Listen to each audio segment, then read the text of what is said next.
What are some common challenges that you see with family businesses? How do I leave both ownership and also how do I leave leadership of the company to the next generation? And, how do you have those conversations with family members, sometimes with your children, about the skills that they really need to be successful in that role if they're going to take over the business? What are some tips for a small business if they're got to have these hard conversations? Do you actionable things that they could do right now? One thing that a lot of families could do is start having regular family meetings and really to talk about the family aspect of business. To maybe have like an offsite every once in a while, whether that be quarterly, whether that be once or twice a year, having conversations about who do we see as key leaders in this.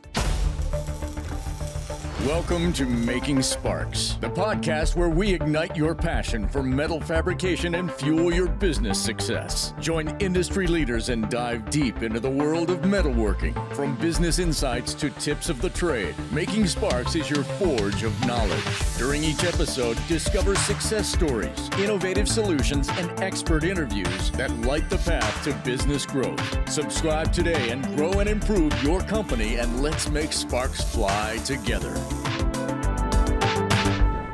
Welcome back to the Making Sparks episode. This is part 2 with Tad Dickel. I'm Casey Velker with my co-host, Matthew Nix. And we're talking about family businesses and tips on how you can navigate communication with your family business, how to talk about successes of the business. Succession planning too. I was going to say successes as in like people that maybe are part of the family that aren't, in the know-how all the time of the business. But yeah, you're right, succession plans. So anyway, welcome back, and I'll let Matthew kind of kick this off. One thing I just want to point out right away is, we just did this is part 2 of the episode. We talked about this in part 1, but if you're listening to this and you don't consider yourself a family business, I would just say that a lot of what we're going to talk about here is very relevant to any privately held or closely held family business. A lot of similarities. If you have partners, if it's a small group of folks that hold the ownership of the company, a lot of these things are very applicable. So I just wanted to mention that. Like captivated content. Really small, very small. There you go. So yeah, we're happy to have Tad back on for part 2 of the episode. If you didn't listen to part 1, go back and do that. Tad is a coach and consultant, I guess would be an accurate summarization. And one of the things he does, among others, is work with family businesses, including our family. And that's how I've got to know Tad. And it's been a valuable experience. So I just thought this would be a great thing to talk about with our listeners. So many of them are family businesses in the metalworking nation. So yeah, we'll just kick off the second episode. You want to do your dad joke? Oh yeah, I gotta get my phone out because I don't want to butcher it. This is your first time listening. Casey knocks it out of the park every episode with a dad joke. This is a good one here. This one came from Google because I haven't heard one like this before, but I really like it. And it's actually pretty easy to think about if you answer this question. So I'm gonna see how smart Tad is here. Where do surfers learn to surf? In the ocean. Yes, technically. But part of the joke is a boarding school. Oh, I like that one. That was a good one. Good nice one, and simple. I think I might have to tell that one to my 5-year-old. He might get it. Well, I do threaten to send him to boarding school, so maybe he knows what boarding school is. I don't know. I've got a 9 and 7-year-old, and they've been starting to bring some dad jokes kid jokes, I guess, home from school. So we have fun with that. What are some common challenges that you see with family businesses? I would say one of the challenges we see right now is a lot of families or owners are starting to think about like an exit strategy. And they're thinking about like, how do I leave both ownership and also how do I leave leadership of the company to the next generation? And does that go to, is that shared among my, maybe among siblings or other family members? Does that go to a non-family member? And so I think that's one of the big challenges that probably keeps people up at night, but a lot of times it's all internal. They're not actually saying these things out loud and having those conversations.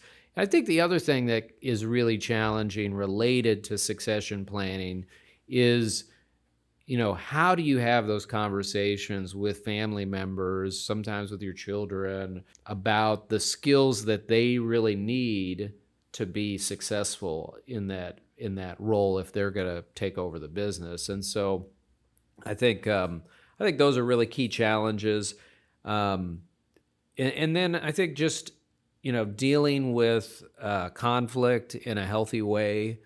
We're always going to have conflict, but I think it's important that we have those difficult conversations, and ultimately they should help us be stronger and be family, and recognize that we need to have these conversations, but we also want to preserve the family unit. So it's not personal. It's just important. This is your Sparks of Knowledge for this episode. My name is Adam Schmidt with ProFab Alliance. And today I want to talk about when we make that transition from the word of mouth style of business development into more branding and marketing. One thing that you can start with today is get on Facebook and develop your social media page. Before you start putting content out there, you need to once again understand what are your values, what are your beliefs, what's the image that you want to portray on social media. This is your time to really get the message out in a way that you want to really show off your work and your team members and just everything that your business is about. There's going to be one person that sees it that says, I do need that. You're going to find one new person, or hopefully several, that are going to use your business. And then hopefully that's a satisfied customer, and they're going to tell people, and those people are going to tell people. It just amplifies that core part of your business development just a little bit more, and you're able to take that more into your own hands.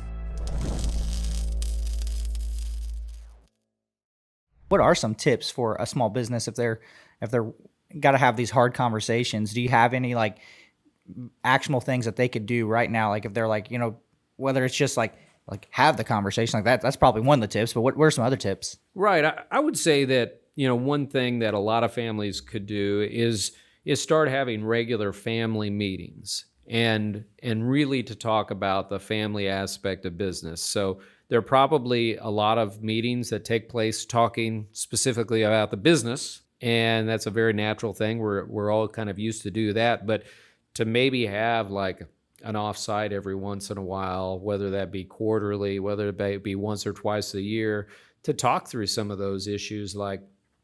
Maybe the owners need to think about what do they see as a vision as a family, as a business. When are they thinking they might want to retire? When are they thinking they might want to change ownership? Talk about what are things that we value as a family that we hold near and dear to us. I think those are really important conversations to have. I think having conversations about who do we see as key leaders in this business, whether they're family members or non-family members. Those are also important things. But I think those are important next steps. I also think doing a little bit of reading about family businesses can be helpful. I have a book here today. It's through the Family Business Consulting Group. This one's about family business governance in particular. Yeah, I wanted you to expand on governance. That's a word you used in the first episode that I don't know that everyone would necessarily know what we mean when we say governance. It's something I had to learn about.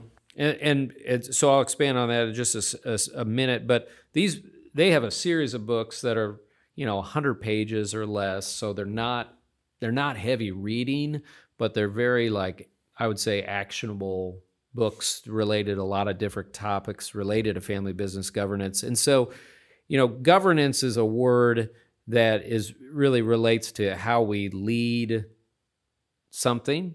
And so there's a leadership side to family. So, often it's sort of informal based on, Tradition. Paternal, maternal hierarchy in the business.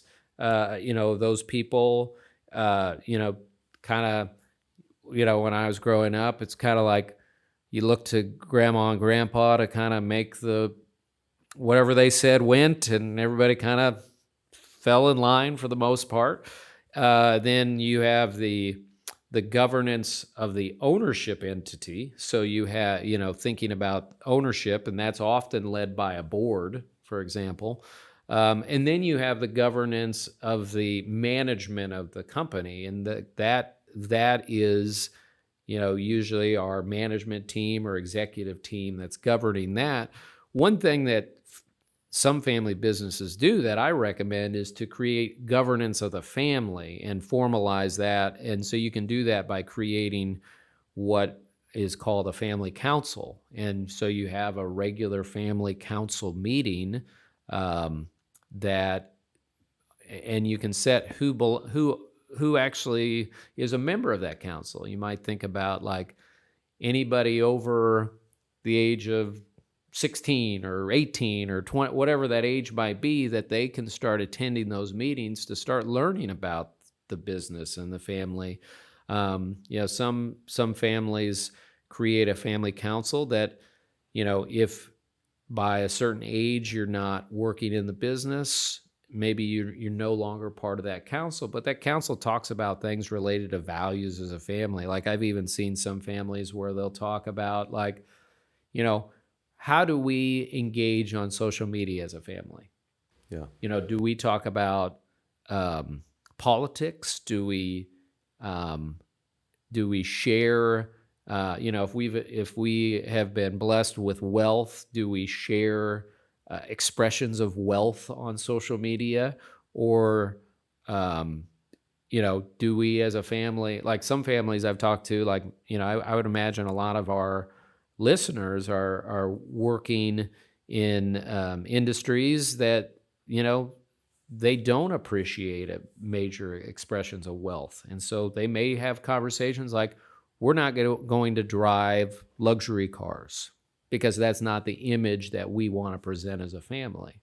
We might be able to afford them, but we know the people working for us aren't driving those, and we don't want to set ourselves up, apart from the rest of the people. And so I think just, those are some initial thoughts about governance that, there is a family governance piece that is probably most often neglected out of those three. Like when in the last episode, we looked at these concentric circles of like family, employees, and then ownership. Yeah.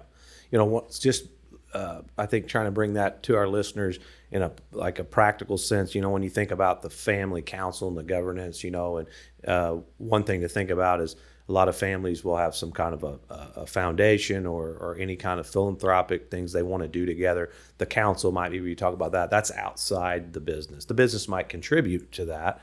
Other things would be, family shared assets outside the business, like a vacation property or, other investments that you've made outside the business that are perhaps shared amongst the family members. So there can be some very tangible things that are talked about, at that family council as well. And so, the way I describe governance, some of my management team asked me what is governance, and just recently, and I just described it. I said, really, it's the way that we make big decisions. It's sort of the foundation for how we make big decisions. And just a quick example, I'm not saying that our way is right, but it's very typical, legally speaking, that the owners, the shareholders is what it's referred to. The shareholders elect the board. So that's the way we do it. The shareholders elect the board. Then the board appoints the executive team, who then manages the day-to-day operations of the company. We actually have another layer. We have an advisory board. Our executive team elects the advisory board. So shareholders elect the board of directors. Board of directors elects the executive team to run the day-to-day operations, which people could be in both buckets, but sometimes one or the other. And then the executive team elects an advisory board. The advisory board's job is to advise the executive team on day-to-day operations of the business. Should we buy or sell an asset, buy or sell a particular business, key hires, salaries, budget, etc. And then that would get approved by the board of directors. All of that is separate from a family council that might then look at the business, from a distance and say, is this asset performing like we want it to? Do we still want to have this business? 30,000 foot view, so to speak. Do you have on your family council the members that aren't part of the business that maybe don't oppose the business, but that are like, maybe butt heads a little bit with you? Like do you try to get them on that council a little bit to talk through things like that? Or There are two different structures that you can think about from a family perspective. There's the council, and often those are people that are involved with the business. However, you can also create a family assembly, which a family assembly could be like anybody in the family. And especially as a family grows and a business grows and you have, more siblings and in-laws and cousins and just a bigger group of people, like one thing families might consider doing is say, hey, we want to just have a family assembly that meets maybe once a year, that shares some updates on the family. Here's what's going on. But really the idea of the council is one of the key roles of the council is to manage conflict and manage, division within the family. And so I think you have to make decisions about who's there that's going to really help make sure that the family is a cohesive unit. Dave Ramsey's got a book I'm listening to right now called The Legacy Journey. Talks a lot about this kind of stuff, but they did a constitution. Dave did for his family, and they go so far as to talk about. I don't know that he used the words family council, but he described that. And basically, with him being the patriarch, he's talking about his grandkids and so forth, and said they laid out some very concrete rules like you can't use drugs, yada yada yada. And he said to stay in the the tribe, so to speak, you got to live under these rules, and that included succession to the wealth that had been created and stewardship of that. And so if you fall outside of that, you're outside of that, and then they have a path to come back in. But that's part of what so if someone just goes rogue, I mean, not necessarily excommunicated, but you don't get to come to the meeting. You don't get to have a say-so in what we do if you don't want to live by the values that we've all agreed to as a family. And so that's a pretty extreme example, but I think that is a good example of what that could look like. But I like how that relates to the conversation, our last episode, where we talked about how a lot of division in family and relationships in general comes from that gap between like what's the expectation and what actually happens. Yeah, Dave set a very clear expectation. Right. And what will happen if you don't live up to that expectation. Right. And instead of getting to the point where somebody like maybe does something that the family doesn't agree with and then is kicked out and is surprised they're really... Or left out of the will and don't understand why. Right. I don't think that's crazy out there, but I will say, like, as a guy who just started a business not too long ago, the one thing I didn't realize... I'm a pretty transparent person. You can ask my wife, like she hates it. I'll come home and be like, this happened at work, and she'll entertain me, but some of it goes over her head or whatever. But the one thing that I will say, it has made me and her communicate as a business owner. It has made us communicate more effectively and be more transparent. And I think, a lot of our listeners, they may be like, oh man, it's almost like therapy. Like, it's hard to open up about a lot of this stuff, like financials and things that everybody has tabooed a little bit. There goes the screen.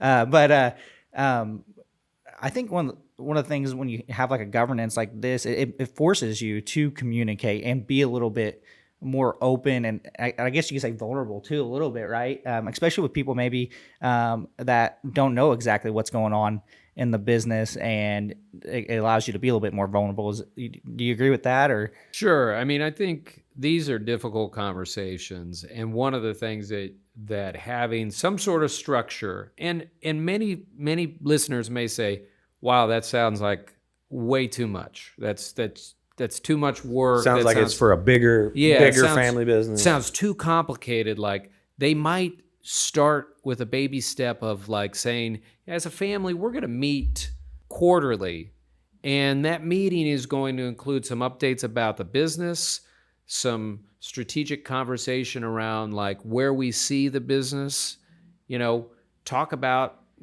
how's the family doing? talk about succession planning, talk about, maybe something as a family we want to come together to do for good in the community. And that might be your agenda. Yeah, it could even just be annually. Right. I mean, if you just did that once a year, I think would be fantastic. And Right, because a lot of times that conversation is happening 0 times a year. So start somewhere. or it's sprung at the Thanksgiving table when no one wants that. Right, It's right. setting aside a time to have those conversations. And I think it can be really special too as a family grows to say, maybe we're going to do this as part of a weekend trip or something like an overnight where we spend some good social time together. And then maybe the next day we spend half a day meeting and having some of these really important, critical conversations for the future of the business and the family. Yeah, the families I see doing it well, big or small businesses, big or small families, are at least doing that. They're at least meeting annually. I see a lot of them that have a little retreat and do something fun, and then they will have a meeting the following day with some kind of a formal agenda that they're going to go through. And I think that is a great baby step. I think the other one is really maybe reading a book or two that Tad's recommended, and then the Venn diagram we talked about in episode 1 of really just doing a walkthrough of that to get everyone in the family, whether they're in the business or not, to understand where they fit in that Venn diagram and maybe what are some expectations. Like you said, the gap between reality and expectations. And it might be very simple things that you could do to help either readjust the expectations or meet those expectations. It might be very simple. For example, my sister-in-law saying she wanted to know about key leadership hires. Okay, that's a pretty simple thing to fix and very reasonable. So let's make sure we have a mechanism to make sure she's informed about that. But then you see then too, like to build on that, like if she were to say, like we didn't necessarily have a mechanism for her to just say to the leadership, like I want to know if there's a key leadership change, so if we hadn't had that conversation, I think it's possible, like some resentment could have grown that, maybe she wouldn't feel like she's valued in the business. And so that's also another thing that we want to try to prevent as much as possible is that, communication is so important and we need regular communication. We often take for granted how much information people are getting. And so if we can schedule time and make that a priority to communicate, then it's going to build stronger relationships with everybody. Yeah. How soon, let's say it's like a fabrication, a first generation fabrication business or machining business, and he starts it out of his garage or whatever, and he's married, has a kid, and maybe his brother helps him on the weekends or something. I don't know. How soon should a small business like that start thinking about maybe having an annual little conversation? I'm even thinking for myself, Even a husband and wife. That's what I was going to say. For me and my wife, you don't do just that. to have that one time. I'm already thinking actionable things that me and her could schedule, just a time where we go, whether go away or whatever, and that we really talk about like me and her will talk about a lot about the bigger purpose of the business, like where can we give back, and we my business, I have a service that tells stories and things like that, so that's one way we've thought about giving back, but we've also financially and stuff, because we've talked about it, but me and her's never sat down and just had an agenda, like you said. Where you see the business going and what does that look like. And one of the things my wife and I talked about recently that is like we were looking at a big opportunity. It was going to require me to travel more, and are you on board with this? Are you supportive of this? Those are the kind of things that you could be thinking about, where are we taking this business, and how many employees do we want to have? What do we want the business to look like? What do you want your involvement to be or not be? And what's our tolerance for risk? Yeah. In terms of like investment of capital. I think here's where I would put it. If your business is at a point where anybody besides you is dependent on that business being around, it's not too early. That's how I was. And so you think about like even if you're a one-man shop, but your income supports a spouse or supports children, it's not too early, because what happens if in a flash you're gone? Mm-hmm. And how are you making sure that that income continues, that business continues? Same thing, as you have children, you are naturally going to think about, will my children want to work in the business? Do I want them to work in the business? And especially if you have multiple children, to think about, what could this look like that would be good for the business and, more importantly, good for the family? Yeah. One of the questions that we have been asking ourselves as a family, that as we've been working with Tad as an advisor, and we're still mulling this question around, is I brought the question up early on. I said, what does it mean to be a family business? What does it mean to us to be a family business? Because we all get to write our own definition of that. I mean, there's certain aspects, right, that I think would fit anyone's definition, but you can bend that any way you want. For example, we have four equity owners, and then we also have another level of partners in the company. We have 4 executive team owners, and then some managers that have some partnership in the business, and that's unique for a family business to have that. We are still principally or majority owned by the family, but we do have minority partners that we have to be accountable to and be transparent with. And so, some people would say, well, you're not a family business anymore. You have other owners. We don't feel that way. Now, on the other end of the spectrum, if we sell the entire company to private equity, I would say we're not a family business.